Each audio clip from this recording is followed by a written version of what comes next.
Tagar Institut, Jurnalisme dan Riset.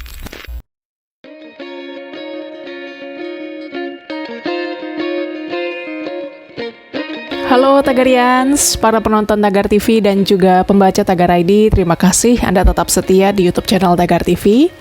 Hari ini saya, Cory Olivia, ingin membacakan rilis pers dari seorang pegawai berinisial MS mengenai pelecehan seksual beramai-ramai di KPI Pusat. Pelaku dan korban sama-sama pria. Yang terhormat Presiden Joko Widodo, saya seorang pria berinisial MS hanya ingin mencari nafkah di Komisi Penyiaran Indonesia, KPI Pusat.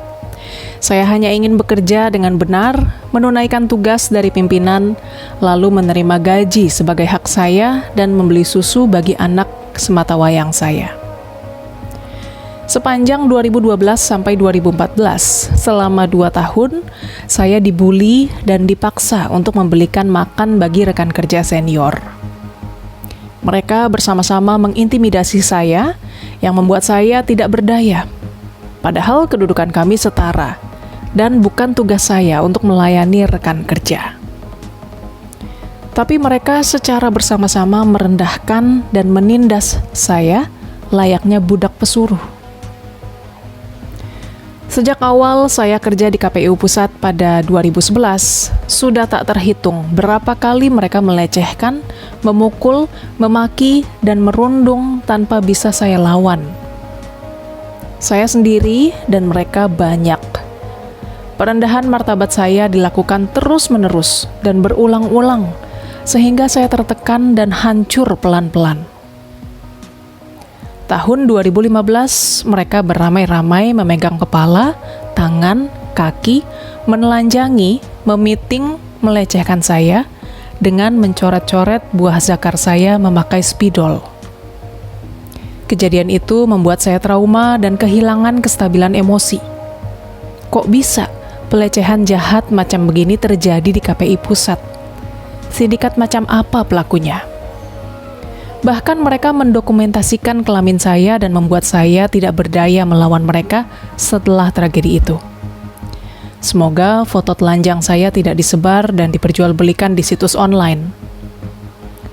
Pelecehan seksual dan perundungan tersebut mengubah pola mental, menjadikan saya stres dan merasa hina. Saya trauma berat, tapi mau tak mau harus bertahan demi mencari nafkah. Harus begini bangetkah dunia kerja di KPI, di Jakarta?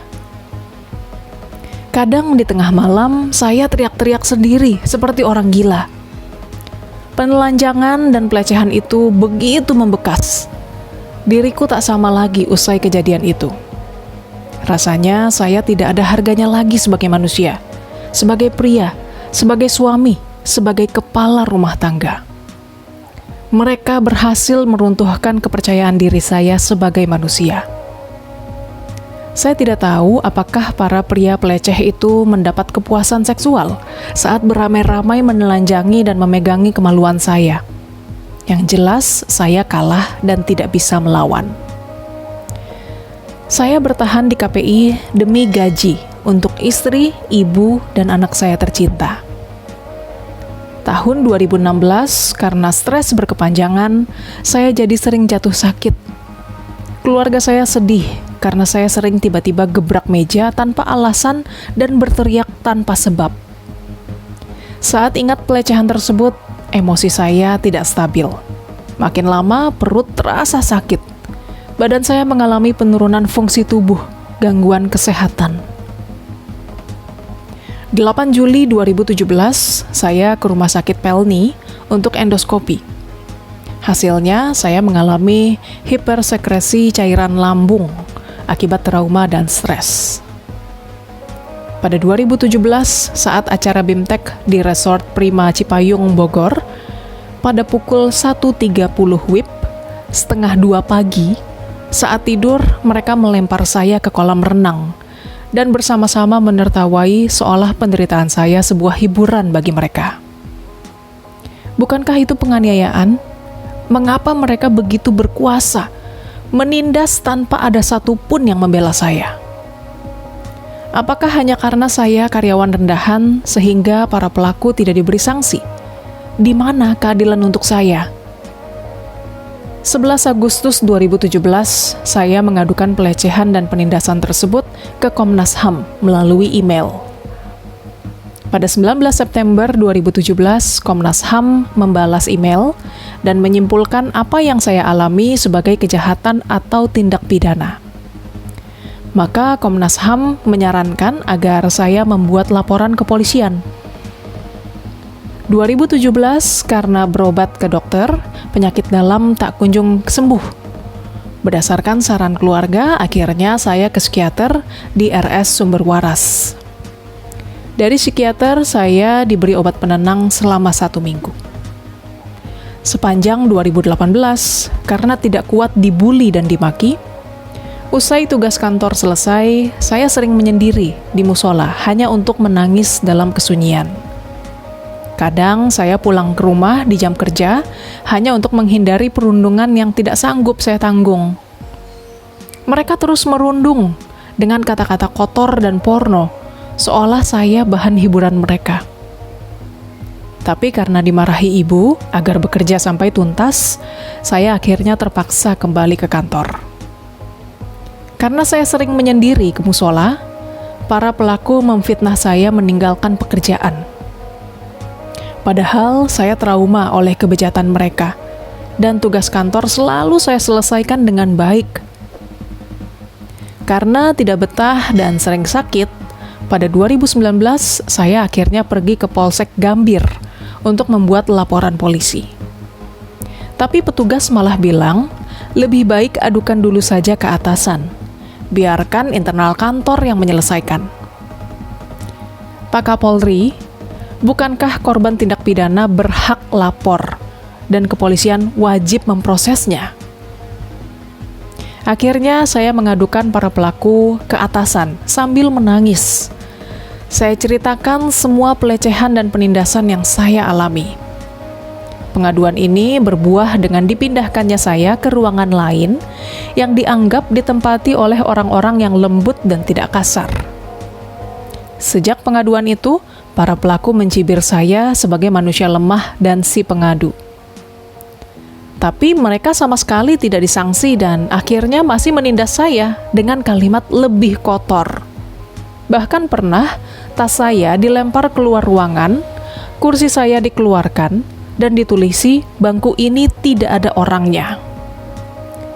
Perundungan itu terjadi selama bertahun-tahun, dan lingkungan kerja seolah tidak kaget. Para pelaku sama sekali tidak tersentuh. Saya makin stres dan frustrasi. Akhirnya, berdasarkan saran keluarga, saya konsultasi ke psikolog di Puskesmas Taman Sari. Hasilnya, saya divonis mengalami PTSD, Post Traumatic Stress Disorder. Bingung menghadapi lingkungan kerja yang penuh predator dan penindas, akhirnya di kantor saya hanya bisa curhat ke Pak Buhul. Dia adalah supirnya Komisioner KPI Pusat, Bu Nuning Rodiah. Saya butuh teman bicara di kantor. Sebab pasca pemindahan saya ke ruangan lain, nyatanya tidak mengakhiri perundungan yang dilakukan para pelaku. Karena perundungan terus terjadi dan saya makin lemah, sering sakit, terhina tiap saat, pada 2020 saya kembali ke Polsek Gambir. Berharap laporan saya diproses dan para pelaku dipanggil untuk diperiksa. Tapi di kantor polisi, petugas tidak menganggap cerita saya serius dan malah mengatakan, begini saja Pak, mana nomor orang yang melecehkan Bapak, biar saya telepon orangnya. Saya ingin penyelesaian hukum, makanya saya lapor polisi. Tapi kenapa laporan saya tidak di BAP?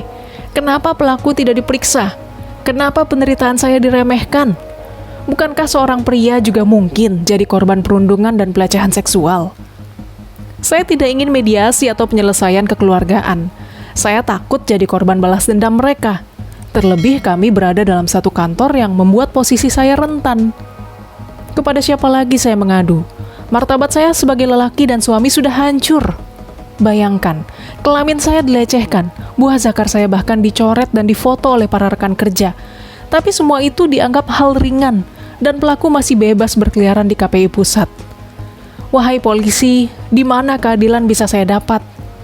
Apakah harus jadi perempuan dulu supaya polisi serius memproses kasus pelecehan yang saya alami? Apakah tangan saya harus dibacok sampai putus atau perut saya diiris berdarah dulu baru penganiayaan yang saya alami diperhatikan orang lain? Ketidakpercayaan atau ketidakseriusan orang-orang terhadap apa yang saya alami makin membuat saya frustrasi dan stres.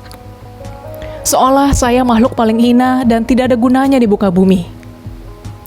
Pada Oktober 2020, saya juga mengirim pesan ke pengacara kondang Hotman Paris dan mentalis Deddy Corbuzier untuk meminta tolong via DM Instagram. Tapi sayang, mereka berdua tidak merespon. Mungkin mereka sibuk dan tidak punya waktu membantu saya yang hanya karyawan rendahan di KPI Pusat.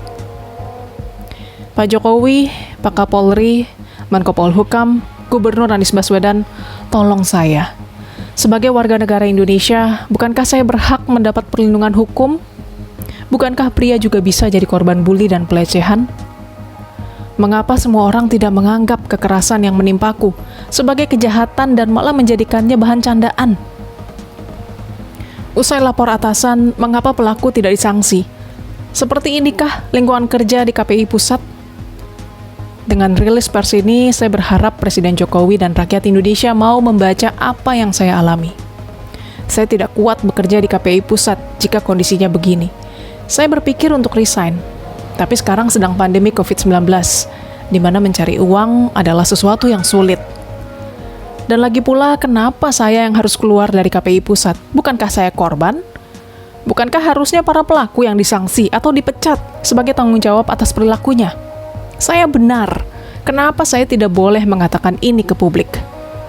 Dan kalau keluar dari kantor yang penuh perundungan, saya takut tidak bisa menafkahi keluarga, terutama anak dan istri tercinta. Perundungan dan pelecehan seksual yang saya alami sungguh membuat tidak kuat bekerja di KPI Pusat. Tapi saya tidak ingin menambah jumlah pengangguran di negara ini. Untungnya, berkat diskusi dengan teman saya yang pengacara, aktivis LSM, saya sedikit menjadi berani untuk bicara. Oleh karenanya, saya bertekad membuka kisah saya ke publik. Total ada 8 terduga pelaku yang disebutkan oleh korban dalam surat ini. Namun karena masih tahap penyelidikan, maka kami memilih untuk menyebutkan inisial saja.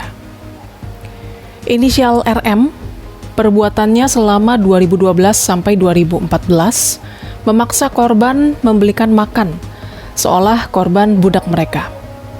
Sering memaki bernuansa sara dan rasis, memimpin penelanjangan dan melecehkan seksual, merundung secara verbal, memaki, mencemooh, menghina, dan lain-lain. Sembarangan menuduh bapak korban sakit karena semasa hidup makan uang korupsi, padahal dia tidak tahu apa-apa tentang keluarga korban. Inisial TS dan SG. Perbuatannya sepanjang 2012 sampai 2015 membuli dan mengatakan, "Bapakmu sakit keras karena kamu anak durhaka. Kamu kok belum nikah, nggak laku ya?" Inisial RT. Perbuatannya pada 2015 berperan dan memegangi tangan dan kaki kiri korban, lalu bersama-sama menelanjangi korban di kantor KPI Pusat. Di lain waktu, RT juga pernah menendang bangku korban ketika sedang beristirahat, sehingga korban merasa terintimidasi dan ketakutan. Pada 2017, di Resort Prima Cipayung, RT berperan melempar korban ke kolam renang pada jam 1:30 pagi. Inisial FP, perbuatannya pada 2015 berperan memegang tangan dan kaki kanan korban, lalu secara bersama-sama menelanjangi korban. Pernah juga memukul kepala korban di tangga lantai 5, mengatai korban di grup percakapan kantor dengan ucapan porno dan kalimat kotor. Kemudian inisial EO, perbuatannya pada 2015, setelah korban telanjang dan dalam keadaan dikeroyok tidak berdaya, dia berperan mencoret-coret buah zakar korban dengan spidol. Inisial CL, perbuatannya pada 2015, berperan memfoto kelamin korban yang sudah dicoret dan menyimpan gambar asusila itu. Inisial TK, perbuatannya pada 2019, melempar atau membuang tas korban sampai keluar ruangan kantor, menyingkirkan bangku kerja korban sampai keluar ruangan kantor dan menulis bangku ini tidak ada orangnya.